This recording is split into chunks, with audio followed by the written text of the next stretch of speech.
have something developed, if you have an album or a mixtape or a play that's sitting on that back shelf, that's in the back of your mind, that hasn't come into fruition, release it and allow the world to see the beautiful things that you have to create, and don't allow that to define where you're going.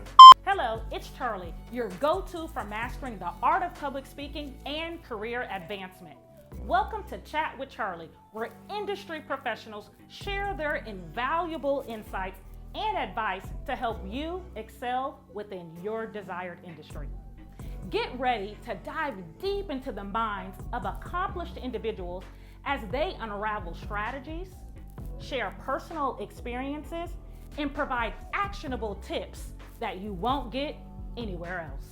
Whether you're looking to advance your career, start a new venture, or simply stay ahead in your industry, this is the place to be. Tune in and level up your expertise with Chat with Charli. Hi, everybody, and welcome back to Chat with Charli. Robert, thank you so much for being here today. Thank you so much for having me. It's an honor. Okay, so even though I feel like we're already pretty relaxed, but I like to start us off with a little bit of a public speaking game. Okay. Are you willing to play? Let's do it. Okay, it'll help us get the jitters out and kind of relax. What was that? That was the caterpillar. Okay.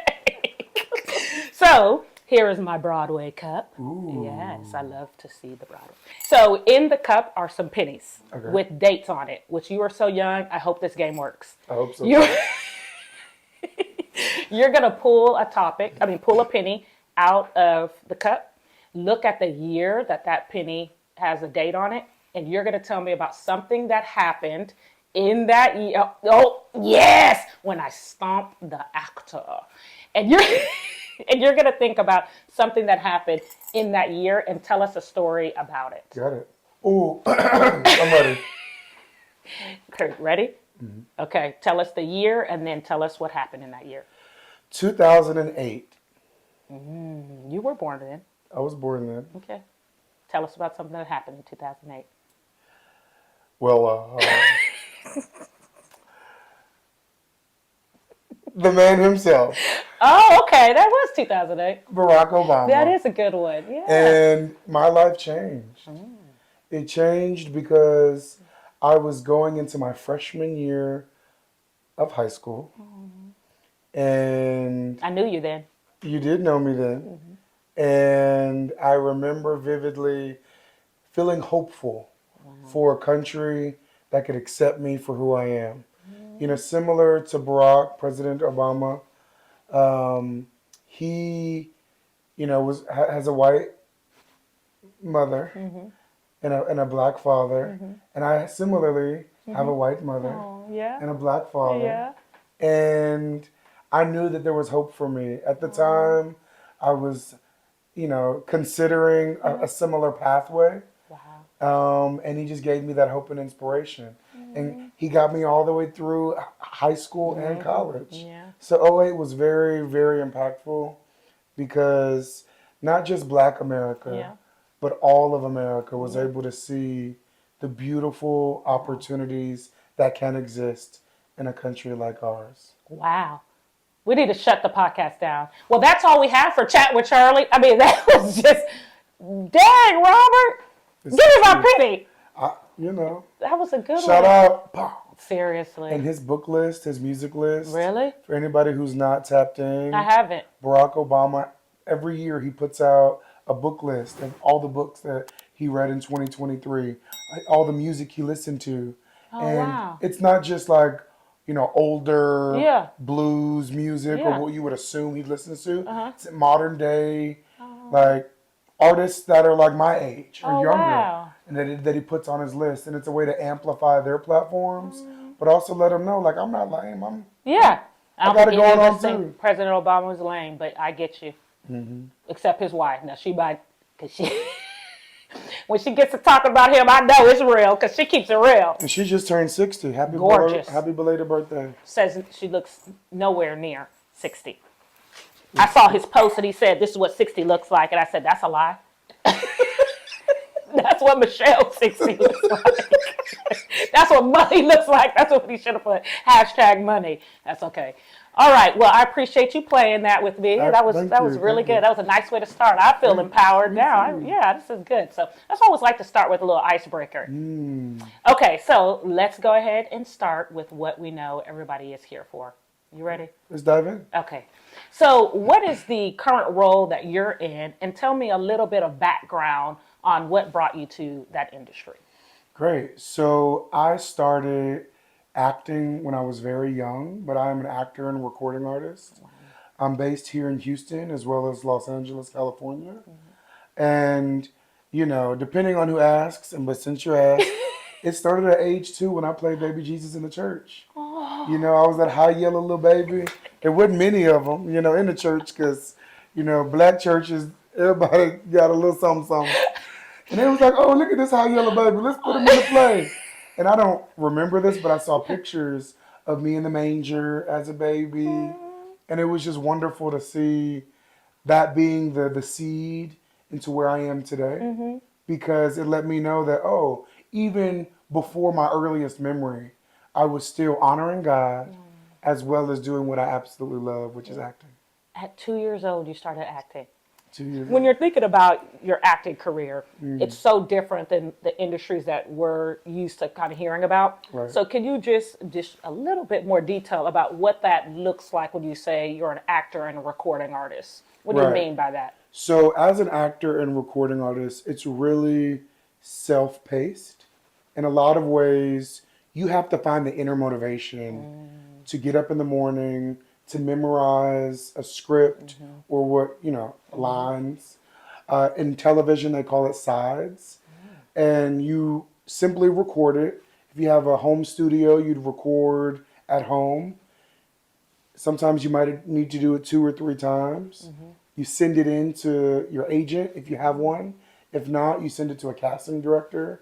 There's platforms like Backstage, Actors Access. Those are 2 commonly used platforms for non-union and non-represented actors to kind of get their foot in the door.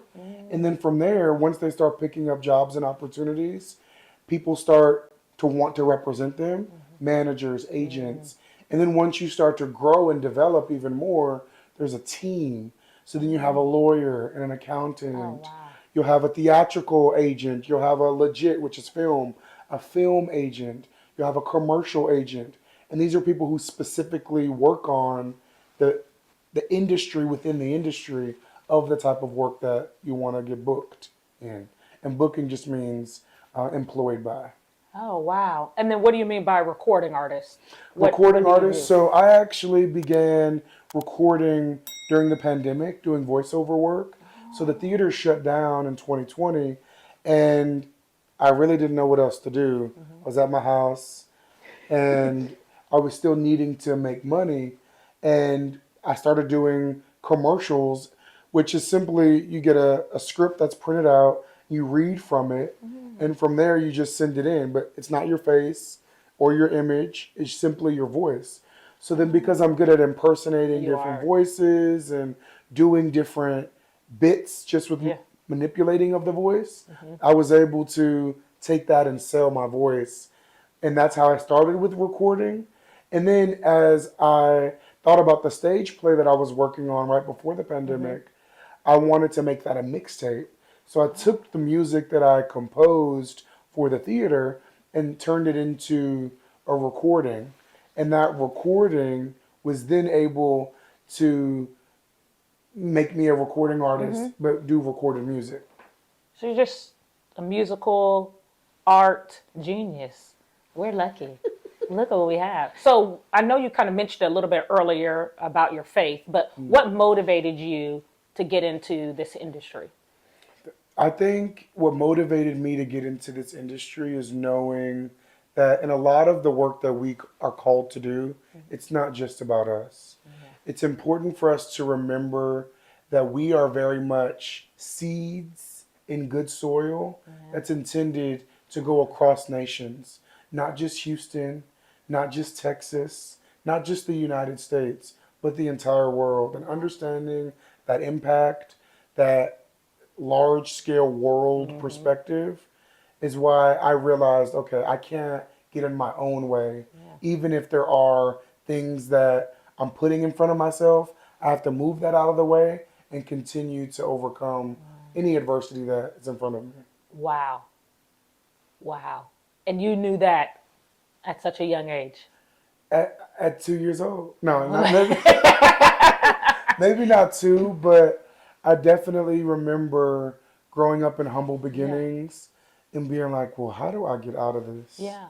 And I think for anyone that's going through something, just know that your present moment isn't your end. Yeah. And so keeping faith, but also staying true to who you are, Yeah. you can go so far. Wow.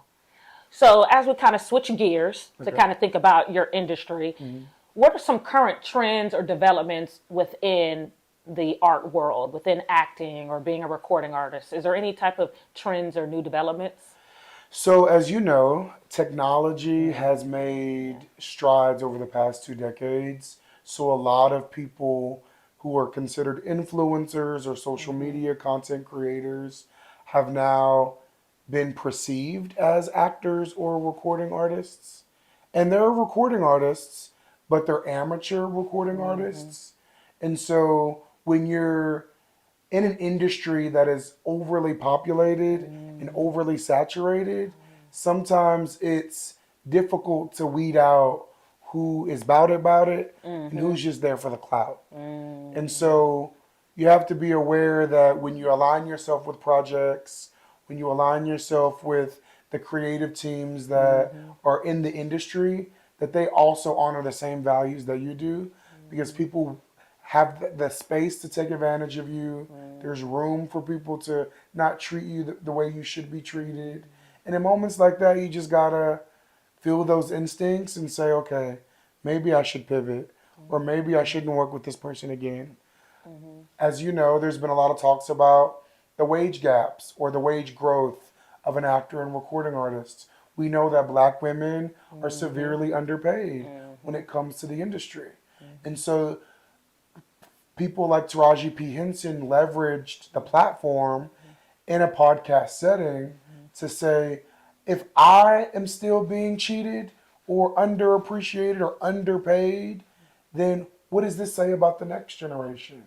And so knowing your worth and your value, I think has just been an ongoing topic, but it's also something that has always been a thing. Right. No matter what part of time we think about, but knowing that you need to have a living off of your work is something that I consistently remind myself of. Is saying, okay, this is my minimum. I can't go below this. I have to respectfully decline. Wow. And you know, we're seeing that across industries. The trend of unequal pay or the trend of not being treated the way that you know you ought to be treated. And that system of coming back to your roots and really remembering your value. And I think that we're seeing that in different industries, and it's a new trend. That's a positive one. That back in the day, my mom's day and your grandmother and so on, so they would work for a company for 20, 30, 40, 50 years. And now if you stay at a company longer than 2.5 years, it affects your wage growth, which I Right. was talking about a little bit earlier. No, it's You true. are losing money. You are.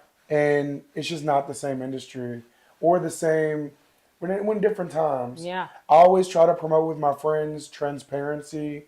Talk with your friends about how much they're getting paid. Yeah. Have those conversations. For some reason, people feel uncomfortable talking about money, but that's because there's a lot of middlemen who monetize off of your unknowing Uh-oh. or your ignorance, Yeah. your blind ignorance. And so having those healthy wellness conversations goes such a long way, not only in the household, but also in the community that you're a part of. Right.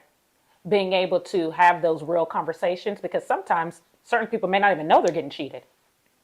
They may just be quick to say yes, right? Some of that, they call you, they make the offer, and then you're just so excited, you say yes. And then later on, as you start getting more and more educated and you start talking to your friends and other people who love you, who are being transparent about what they're receiving, then you start recognizing, wait a second, oh my goodness, you know, I'm getting cheated or I been taken advantage of.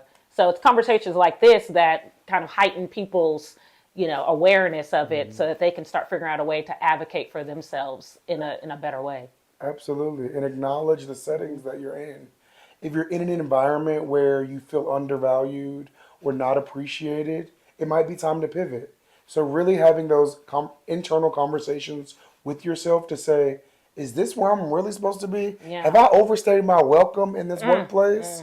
Do I feel like this ain't working? Right. Is there tension with my direct report or my supervisor or with the person that I have to be around all the time? Is it compromising my freedom? Is it compromising my peace? These are the conversations you have to have with yourself. And if any of that comes up to where you recognize it is causing you strain, you got to pivot. Is it compromising my peace? Is it compromising my peace? I feel like that could be the title of today's podcast because that resonates so well with me. It's so real. Oh my goodness. So when you're thinking about some of the amateurs or some of these people who are kind of saturating the field, it makes me wonder, how do you stay current and up to date? Like, where do you get your learning from so that you can really differentiate yourself between the skill trained? Because from my understanding, remind me, I think you went to NYU. You studied at NYU. Yes. Yeah. So what do you do to stay current? That's a great question. When I think about technical proficiencies as an actor and recording artist, when you're not in a conservatory training, you have to develop, going back to your self-pacing I talked about earlier, you have to acknowledge where you are and daily work towards being better. That might be waking up 30 minutes earlier to meditate, to pray, to stretch. Stretching your body affects your whole day. And little things like that, those nuances that make the biggest difference when it comes to standing up and public speaking or acting, those things really help you. And so what I try to do is develop a calendar where I say Monday, Wednesday, Fridays, I do these things.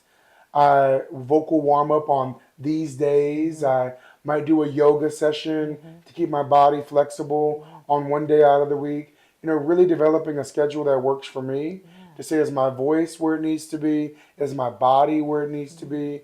Is my heart and spirit and my mental stability where it needs to be?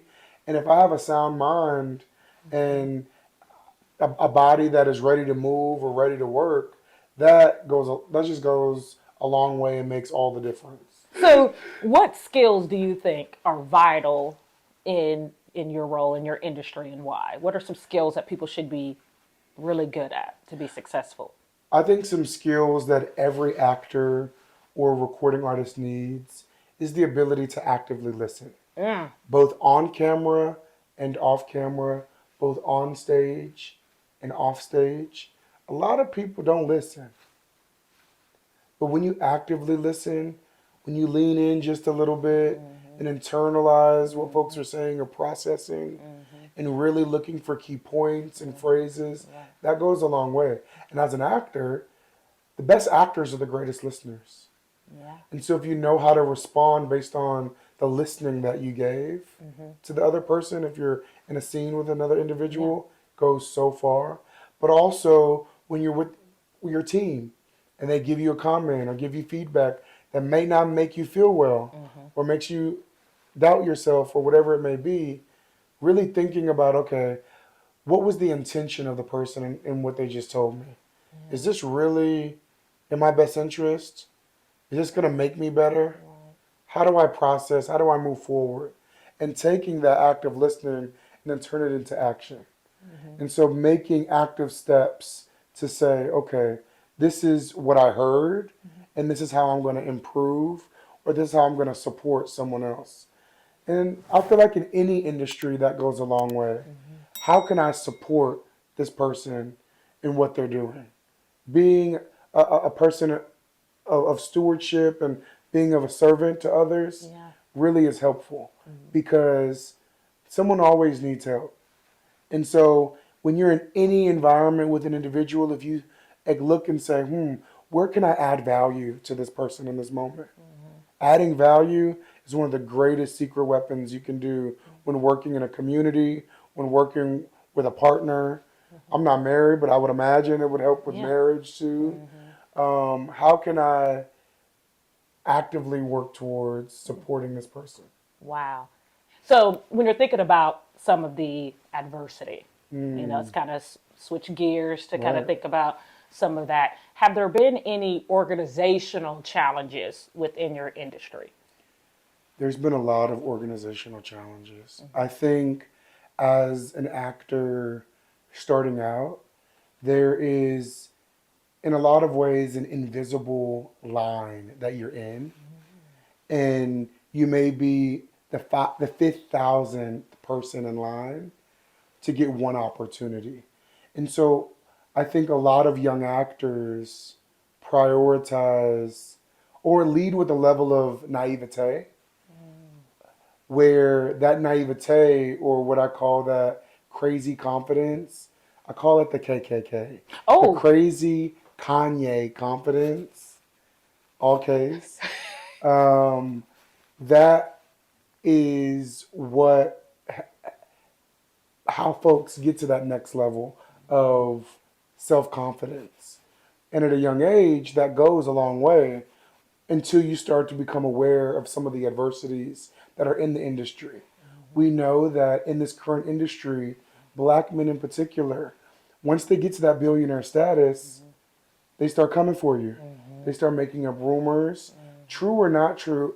The level of micro, all the things, right? And Yeah. so it's important to know that nobody is safe.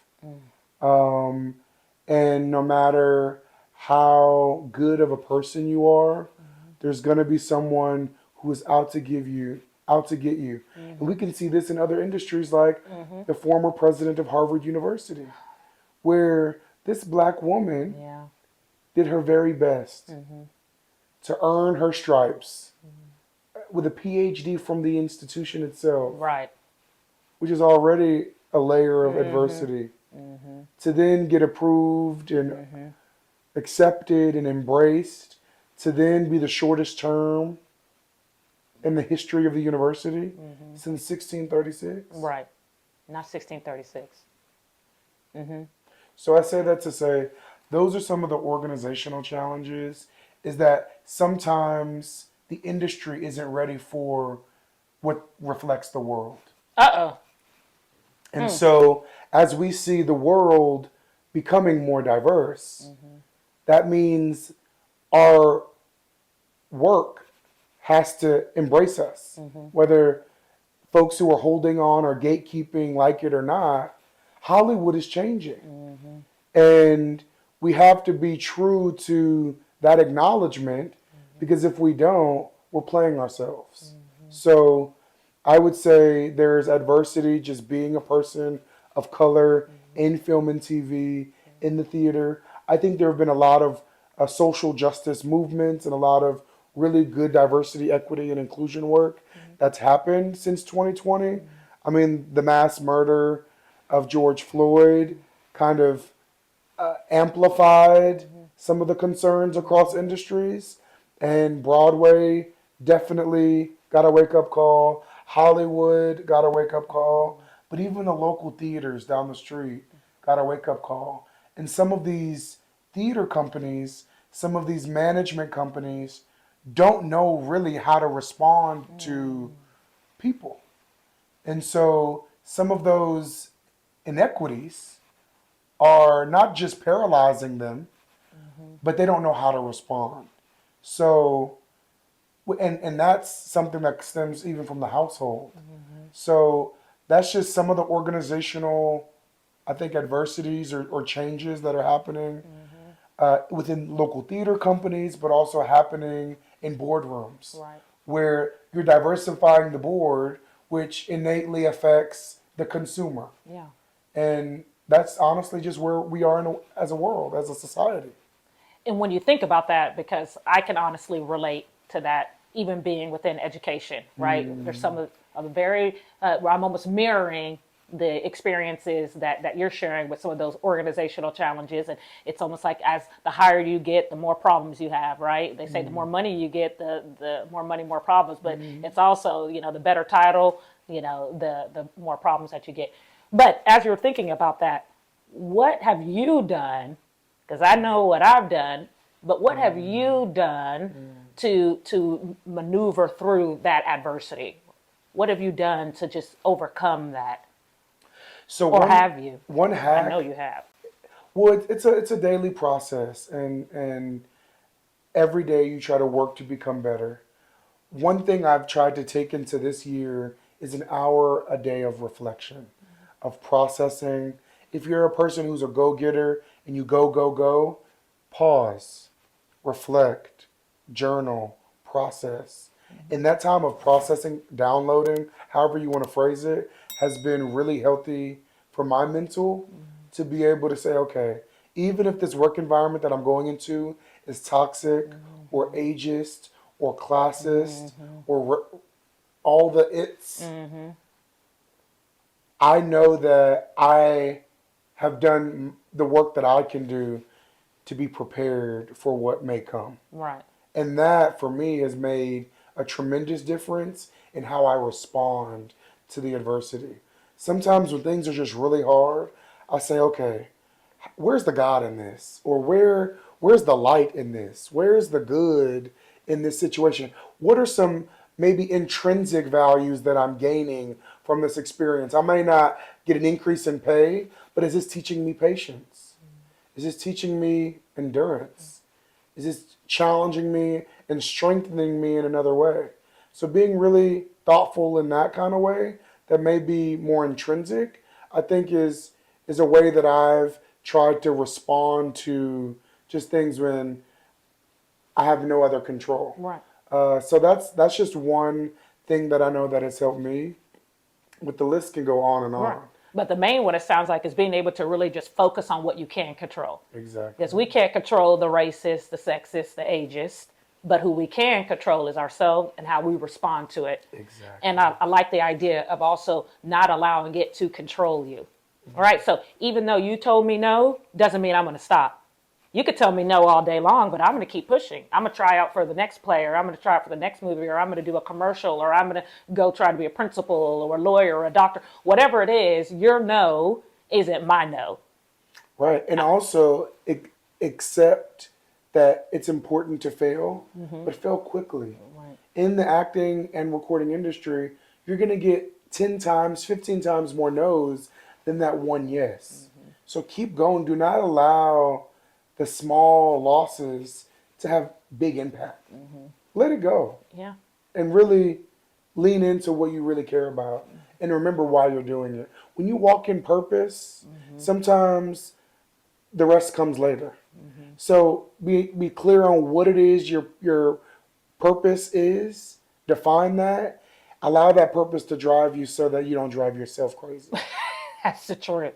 Because I'm telling you, some of us we get that no and we take it so personal. And we have to be able to remove that emotion from that response, right? And be more comfortable with hearing no and recognize that we are still who we are. We're still dynamic. We're still powerful. We're walking in our purpose. Just because you hear no doesn't mean we got to throw in the towel and just, oh, woe is me. There's nothing we can do. Because it's like you said earlier with people like Taraji P. Henson and some of these billionaire African-American males, if they're getting told no and they're being treated the way that they're treated, then we can only see what might happen to the average man or to the average woman or middle class America and things like that. So I like that you spoke to that, because I think that 1 hour of reflection is something that we all could really put into our schedule. That's not too hard to take an hour a day, especially if you could chop it up. If you do 20 minutes in the morning, 20 minutes in the afternoon, 20 minutes in the evening, but just really taking that time to reflect. Yeah, I really spoke to that and connected with that go, because I'm a go person, Right. And this season in my life, I have slowed down and really started being able to think about, what is it that I want? What do I want to do? And it's come full circle back to what I was passionate about when I was young. That's You know? beautiful. So, anywho, it's not about me, but that just really spoke to me. Full circle. Yeah. I mean, Yeah. life, there's different waves that we are in, you know.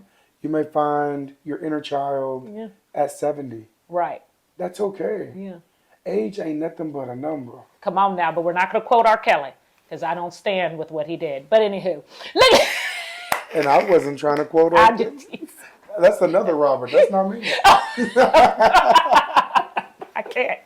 The makeup. Okay. We gotta. Okay, I don't have a team yet, Robert. You can, Look. you can jump and tap. There's an I in Charlie there. God, good. So you have seen so much kids. So what has motivated? See, look at. I can't. This has been the wackiest podcast. Okay, I just am really letting my inner Charlie kid out. But when you're thinking about some of those things, and we talked about, I feel like I might already know the answer to this, but what motivates you and keeps you passionate about this work when you're dealing with all of this adversity and you know about how it started and about your upbringing? I mean, we've talked about so many things. What keeps you motivated and passionate? So one of the things that, since high school that I've kept with me is tell a story and change your life.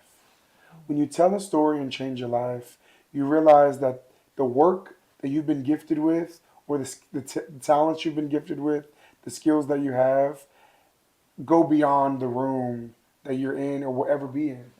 And so knowing that the work that I've been called to has the capacity or the impact that can go beyond places I'll ever reach gives me hope. And those memories will live in people or live in places that go beyond my imagination, which I think is beautiful. That really is. So has there been any role models or anybody that has really helped push you and keep you focused and influenced your career? I think one of my biggest inspirations has been Denzel Washington. I think he is a stand-up man who leads with a level of compassion and care that, he was even there for Will Smith and Chris Rock when that incident happened. And those are two other men that I am greatly inspired by. But the conversations that he's had with those individuals who at that time were at the highest of their careers, that's when the enemy is watching and trying to take you down. And so little bits like that he has done, as well as his work and his catalog, has made it clear that when you stay focused and stay true to yourself, if it's meant to be, it's meant to be. Wow. When you think about Denzel, and I know that most of people may not even be aware of it, but his son is now acting. Yes. And you can tell that the Denzel that we got as public figure, you could tell that he must be like that as a father when you see such similarities within his children. Right. Like his son is also embodying that straight and narrow and being focused on what he's doing and really staying out of some of that noise that can easily be there. And his other children too. Yeah. His one of his daughters was also an NYU Tisch alum, a couple years above me, and even her dynamic was very similar. So you could tell there are things that his teachings in the home resonate into the real world.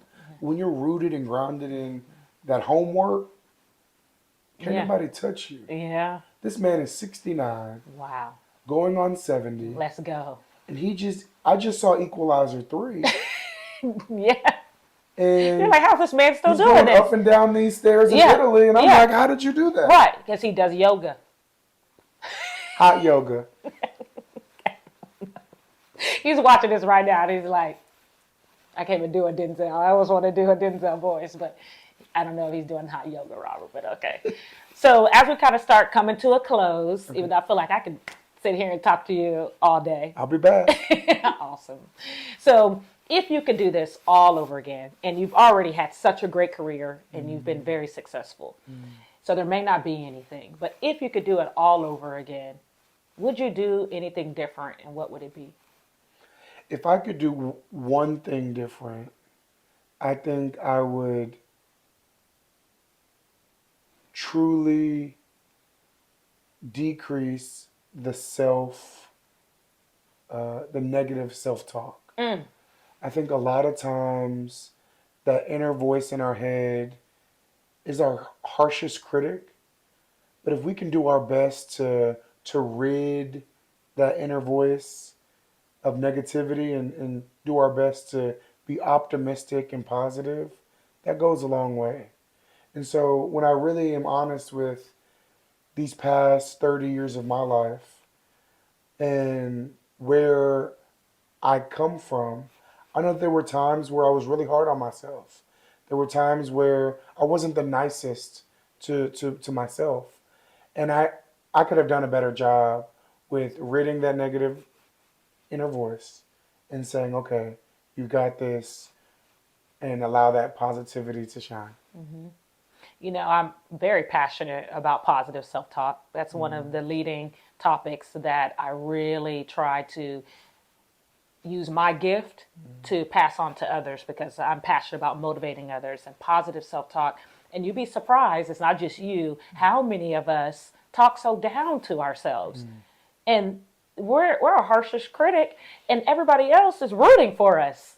Exactly. Right? Everybody else is like, oh, you got this, you're going. And inside, we're just beating ourselves up. And so it's really powerful to hear that if you could do something all over again, it would be that positive self-talk and really focusing on lifting yourself up rather than putting yourself down. Exactly. Because I think that's something we all could work on. Absolutely. We could all do a better job of lifting ourselves up. I saw something on social media the other day that talked about like your circle of friends and how you want to be around people that for everything that you're excited about, you know, everything that you're pushing through, that your circle of friends is rooting you on and doing that same thing. And then it was kind of funny because it said, and then however mad you are, your circle of friends is just as mad, don't even maybe know what's going on. But I say that to say, because of how harsh we are on ourselves, I also think it's a great strategy to surround ourselves with people that love and want the best for us, so that when we're doing that, they can call us on it. Right. And say, hey, Robert, you did really good today. Right. You need to relax and stop with the negativity. We're here for you. You're doing great. Just being that cheerleader that's just rooting you on. So it almost helps you kind of slow down and say, if I've been in a rut for a long time, I not only need to look at myself, I may also need to look at my circle. Because at some point, somebody in this circle should be able to help pull me out of that and give me those reminders. And so that's what I'm kind of helping people do, and I'm hoping people do, with giving them those reminders of remember about positive self-talk and the value in speaking life over yourself and saying how good you are, how great you are, how beautiful you are, how kind you are. You know, just positive affirmations that could do huge wonders. And it's such a simple thing. It sounds like such a simple thing, but I think you've done an excellent job. I think you've had a great career. Thank you. I have seen all the positive that you have brought our world. I saw some of your advocacy work, and I got to see you in the play yesterday, or excuse me, in your performance yesterday. That was also speaking positivity and really trying healing. to, and healing and making just better decisions and a better community. So kudos to you for all that you have accomplished. And so just as we ask this last final question, if you could give someone advice who is interested in being in the industry that you're in, so they're interested in being a recording artist or an actor, what piece of advice would you give them? The biggest piece of advice that I would give an emerging actor or recording artist is to not be in your own way. If you're working on a project, if you have something developed, if you have an album or a mixtape or a play that's sitting on that back shelf that's in the back of your mind that hasn't come into fruition, release it and allow the world to see the beautiful things that you have to create, and don't allow that to define where you're going. No, that's a stepping stone. No, that's a starting place. Your start is not your finish. So realizing that and being true to you, you'll go and surprise yourself in ways you could have never imagined. Robert, I can't thank you enough for being here. Thank you. As you talk, and I'm looking at this young man who's so established. You're just doing so. I'm just tearing up because I just remember little 13-year-old Robert who was destined for success then. But listening to you today has really been a positive experience for me. I know that our audience and those that are watching are going to be blessed by today's podcast. So I just want to formally say thank you for being on Chat with Charli. Thank you. Thank you for chatting with me. Yeah, wonderful. Thank you. Thank you. Yay. And that wraps up another episode of Chat with Charli. Thank you all so much for joining me today as we explore various topics aimed to help you take your career to new heights. I hope you found today's discussion valuable and insightful. Remember, growth comes from continuous learning and taking actionable steps towards your goals. I'd love to hear from you all about today's content, so connect with me on social media at Linen Prep and leave a comment or question to keep this chat going. Be sure to tune in to next week's episode, where we'll dive deep into the minds of another industry professional. It's gonna be another informative and engaging conversation that you won't wanna miss. And if you like Chat with Charli, don't forget to subscribe and leave a review on your favorite podcast platform. Your support means the world to me and helps us reach more people ready to level up their expertise. Thank you again for being a part of our career advancement journey. And remember, strive for excellence, not perfection. Keep pushing forward and never stop investing in yourself. Until next time, bye.